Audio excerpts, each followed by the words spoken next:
పాపా పాపా ఏంటి బొమ్మలో పుట్టబోయే నీ బిడ్డ ఎలా ఉంటాడో చూసుకుంటున్నావా? ఎందుకమ్మా ఓ ఫుల్ బాటిల్ నాకు ఇచ్చావనుకో తప్పటి అడుగులతో ముద్దు మాటలతో పుట్టబోయే నీ బిడ్డ ఎలా ఉంటాడో కళ్ళ కట్టినట్టు చూపించేద్దాం. ఏంటి రెస్పాన్స్ లేదు? లీనమైపోయావా? మరి నేనేమైపోను?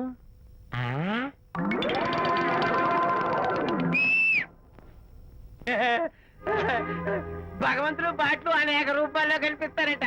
ప్రస్తుతం ఈ కప్పే నాకు బాటిల్లా కనిపిస్తాను. దాన్ని మాత్రం అమ్మడానికి నేను ఒప్పుకోను. తప్పమ్మా, దేని మీద మమకారం పెంచుకోకూడదు. మందు మీద మమకారం పెంచుకోవడం వల్ల నన్ను చూడు ఇంట్లో ఉన్నవన్నీ అమ్మేసుకుంటానా? వద్దమ్మా, నా మాటను. మందంటే మనలో కలిసిపోతుంది, కప్పు మొక్కలైపోతుంది. ఏది శాస్త్రీయంగా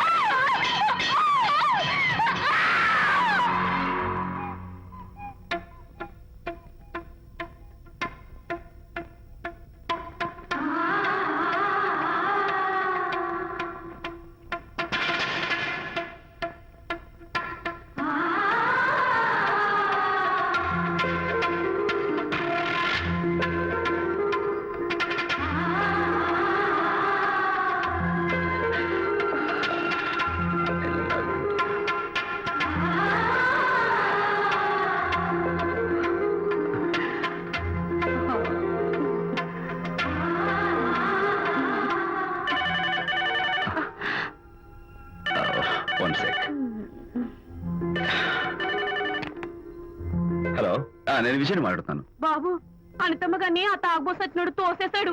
ఏమైంది? అమ్మగారు కింద పడిపోయారు. బాధతో మెలికి తిరిగిపోతున్నారు. ఓ మై గాడ్, నాకు చాలా భయంగా ఉంది బాబు. మీరు తొందరగా రండి బాబు. నేను వెంటనే బయలుదేరి వచ్చేస్తాను.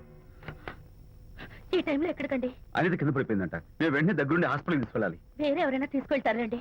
ఇప్పుడు మీరు వెళ్ళొద్దు ప్లీజ్. అర్థం లేకుండా మాట్లాడుకో.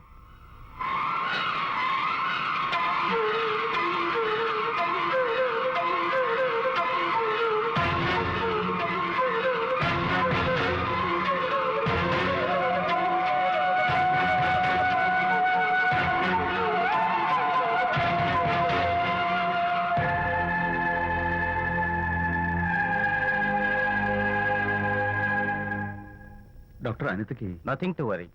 కాలికి దెబ్బ తగిలింది కాబట్టి పర్వాలేదు. అదే కడుపుకు తగిలింటే అబార్షన్ అయి ఉండేది. Thank God. Anyhow she is lucky. చూడండి, నెలలు నిండుతున్న కొద్దీ మీరు మీ షీస్ మై ఫ్రెండ్ డాక్టర్. అలాగా, పెయిన్ ఎక్కువగా ఉంటే ఈ టాబ్లెట్స్ వాడండి. అలాగే డాక్టర్. ఇంత చిన్న దెబ్బకి అంత ఇదైపోతావేంటి విజయ్? చిన్నదేం కాదు, జరగకూడదు జరుగుంటే చాలా పెద్ద అయ్యేది. నువ్వు ఉన్నావుగా. సర్లే, డాక్టర్ ఏం చెప్పారు తెలుసా? నువ్వు పిచ్చి పిచ్చి ఆలోచనలు పెట్టుకుని మనసు పాడు చేసుకోవద్దని, ఎప్పుడు సరదాగా ఉత్సాహంగా ఉండాలని, కష్టమైన పనులు ఏమీ చేయకూడదని, బాగా రెస్ట్ తీసుకోవాలని, సమయానికి మందులు వేసుకోవాలని, మంచి ఆహారం తీసుకోవాలని, జ్యూసెస్ తాగాలని, ఎక్సర్సైజ్ చేయాలని. ఇవన్నీ డాక్టర్ గారు చెప్పుండరు, నువ్వే కావాలని చెప్తున్నావు కదా. అఫ్ కోర్స్, ఇందులో డాక్టర్ చెప్పిన కొన్ని, నేను కల్పించి చెప్పిన కొన్ని. ఈ డెకరేషన్ అంతా ఎందుకో తెలుసా? నా కొత్త ఫ్రెండ్ కోసం. కొత్త కొత్త ఫ్రెండా? నేను కాకుండా? ప్రస్తుతం నీ కడుపులో రెస్ట్ తీసుకుంటున్నాడు. రేపు బయటకు వచ్చాక నా చెవి పట్టుకుని, ఎరా భడవా, మా అమ్మ నీ బెస్ట్ ఫ్రెండ్ అంటావే, మరి తను ఎలాగైనా చూసుకోవటం. నువ్వు చేసిన తప్పు శిక్ష ఉండో తెలుసా? నేను నీ బట్టల మీద, ఆ తర్వాత నీ మీద పోసేస్తాను అన్నాడు అనుకో, ఆ అత్తల సువాసనలకి, ఆ గుహాళింపులకి నేనేమైపోవాలి, నా బట్టలేమైపోవాలి. కాబట్టి అమ్ముడు, నా లిటిల్ ఫ్రెండ్ కోసం ఇక్కడి నుంచి నువ్వు నా మాట వినాలి, తప్పదు. ఓకే విజయ్, నువ్వు నా తోడు లేకపోతే నేనేమైపోయేదాన్ను. నీ ప్రేమ అభిమానం చూస్తుంటే నాకేమనిపిస్తుందో తెలుసా? మళ్ళీ జన్మంటూ ఉంటే నీ కడుపులో వచ్చి పాపాయిని పుట్టాలనిపిస్తుంది. ఎందుకంటే ఎలా చెప్పాలో. ఊరుకో. మా అనిత ఎప్పుడు ఇదొకటి అనితలాగే సరదాగా, హుషారుగా, అల్లరి చేస్తూ, గోల్ చేస్తూ ఉండాలి. Okay, come on, cheer up. That's good. Come on, let's go.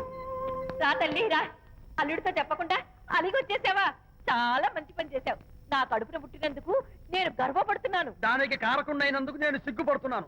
ఆడపిల్ల అడిగి అత్తవారి నుండి వచ్చేస్తే 4 మంచి మాటలు చెప్పి పంపించాల్సింది పోయి వెనకేసుకొస్తావా వేరు పెనుగా అన్నాడు సుబ్బాయమ్మ భర్త తన భార్యతో. శాంతి, శాంతి, అల్లుడు గారా రండి రండి. ఏమిటి శాంతి, మాట మాత్రమే చెప్పకుండా వచ్చేసావు. మాట వినని మనిషితో చెప్పి రావాల్సిన అవసరం నాకు లేదు. సర్లే పద ఇంటికి. ఏ ఇంటికి? మన ఇంటికి. ఇల్లాలి మాటకు విలువలేని ఆ ఇల్లు దాని ఇల్లు ఎలా అవుతుంది? మీరు ఆపుతారా? శాంతి, నువ్వు చిన్న విషయాన్ని పెద్ద విషయం చేస్తున్నావు. చిన్న విషయమా? ఇది చిన్న విషయమా? పెళ్లిలో అది మీతో రాసుకు పూసుకు తిరుగుతుంటే చిన్న విషయమని సరిపెట్టుకున్నాను. నట్టి నడి బజార్లో మీరు దాన్ని కౌగులించుకుని ఓదారుస్తున్నానని చెప్తే చిన్న విషయమని సర్ది చెప్పుకున్నాను. ఇప్పుడు నా కౌగులి కంటే దాని లోగిలే ముఖ్యం అనుకోవడం చిన్న విషయమని నేను అనుకోవట్లేదు. శాంతి, ఆ రోజు నాతో షిడ్నీ షెల్డన్, జెఫ్రీ ఆర్చర్స్ నవలు చదివేదాన్ని ఆ మాత్రం నాకు తెలియదా అన్నావు. అంతంతలా పుస్తకాలు చదవడం కాదు, మనుషులను చదవాలి, వాళ్ళ మనసుల్ని అర్థం చేసుకోవాలి. బయలుదేరు. అబ్బో, ఇప్పటికే నిన్ను నీ ఫ్రెండ్ ని ఎక్కువగా అర్థం చేసుకున్నావు. అందుకేనండి చాలా ఎక్కువగా మాట్లాడుతున్నారు. ఏమిటి ఎక్కువ? ఆపండి. ఇది మా మొగుడు పిల్లల మధ్య సమస్య, మీరు అనవసరంగా జోక్యం చేసుకోకండి. ఇప్పుడు సమగా ఉందా? శాంతి, ఇంతకీ నువ్వు ఇంటికి వస్తావా రావా? వస్తాను, కానీ ఒక కండిషన్ మీద అయితేనే వస్తాను. ఇక మీరు అనితింటికి వెళ్ళకూడదు, తనతో మాట్లాడకూడదు. అంతేకాదు, మీ ఆ ఫ్రెండ్షిప్ ఆడ ఫ్రెండ్షిప్ పర్మనెంట్ గా కట్ చేసుకుంటేనే వస్తాను. శాంతి, మీరిద్దరు నాకు రెండు కళ్ళు లాంటి వాడు, అందులో కళ్ళు పొడి చేసుకోమడి ఎలా? ఇవాళ రెండు కళ్ళు అంటారు, రేపు రెండు ఇళ్ళు అంటారని ఏంటి గ్యారంటీ? ఆహా, అయితే ఫైనల్ గా చెప్తాను విను.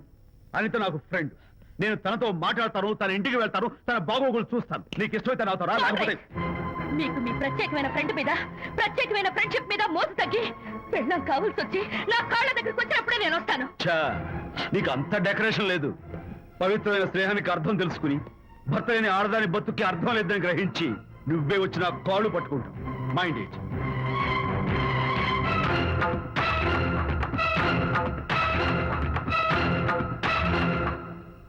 ఇది అలోపతి, ఇది హోమియోపతి, ఇది ఆయుర్వేదం, ఇది యునాని మందు.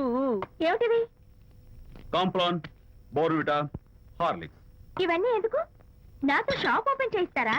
అయ్యో, షాప్ ఓపెన్ చేయడం కోసం కాదమ్మా, విజయ్కి నీ పట్ల ఉన్న ప్రేమాభిమానాలు ప్రదర్శించడం కోసం ఇవన్నీ కొన్నాడు. విజయ్, ఏంటిది? నీకేమైనా మతిపోయిందా? శ్రీమతితో గొడవపడిన ఏ మొగుడికైనా మతి ఉంటుందా? శ్రీమతితో గొడవ పడ్డావా? ఎందుకు? గొడవ? ఆహా, అదేం కాదు, వాడు మాటలు పట్టించుకోకు. నేను నమ్మను, నువ్వేదో దాస్తున్నావు. డైట్. హరి, నువ్వు చెప్పు. అబ్బే, వాడికేం తెలుసు, నేను చెప్తాగా. చెప్పు. ఈవేళ పొద్దునే నేను టిఫిన్ తిందామని పెళ్ళామా నాకు ఒక పెసరట్ వేసి పెట్టు అన్నాను. తనేమో ఇంటైనా నేను ఇడ్లీ చేసి పెడతాను అంది. నేను పెసరట్ అని, తను ఇడ్లీ అని, ఇద్దరు చిన్న గొడవ పడ్డాం. అంతే కదా? అంతే, అంతే కదరా? అంతే అనుకుంటా. అంతే. అమ్మయ్య, నేను ఇంకా ఏదో పెద్ద గొడవని కంగారు ఓ, పడ్డాను. no, no, no, no, no. Anitha, నీ చేత్తోటి ఓ మంచి స్ట్రాంగ్ కాఫీ. One minute. నాకు కూడా. నీకు నేను ఇస్తాను కదరా. ఏంటో కూస్తున్నావు? ఏంటి ఈయన హరిశ్చంద్రుడు పూనాడు. ఒరేయ్, అబ్బో. అనిత ఉత్తమ మనిషి కాదు, ప్రెగ్నెంట్. అవును. అసలే తన ప్రాబ్లమ్స్ తనకున్నాయి, పైగా మన ప్రాబ్లమ్స్ కూడా చెప్పి వరీ చేయాలా? అబ్బో, తన డెలివరీ అయ్యేంత వరకు తను సంతోషంగా ఉంచడం మన రెస్పాన్సిబిలిటీ. అలాగే. ఇక మీద మన ఇంటి గొడవలు చెప్పావో ఇక్కడ అమ్మో. Vijay, coffee ready. Thank you. Anita, ఈ మధ్య నువ్వు పెయింటింగ్స్ వేయడం మానేశావు. డెలివరీ అయ్యేంత వరకు బాబును ఊహించుకుంటూ ముద్దొచ్చి పిల్లల బొమ్మలు పెయింట్ చేసావనుకో, చాలా బాగుంటుంది. అలాగే విజయ్. త్వరలో ఆల్ ఇండియా పెయింటింగ్ కాంపిటీషన్ జరగబోతుంది, అందులో నువ్వు కూడా పార్టిసిపేట్ చేసావనుకో, అవార్డు నీకు గ్యారంటీ. నిజంగా? నీకు అవార్డు రావాలంటే ఒక చిన్న ఉపాయం ఉంది. ఏమిటిది? ఏముంది, నన్ను బాలకృష్ణుడిగా ఊహించుకుని విచిత్రంగా ఒక బొమ్మ గీయి, అదేమిటో అర్థం కాక మోడర్న్ ఆర్ట్ అనుకుని నీకు ఫస్ట్ ప్రైజ్ ఇస్తాను. నవ్వించాను. మన కష్టాలు. సరే, ముయ్. కాఫీ తీసుకో.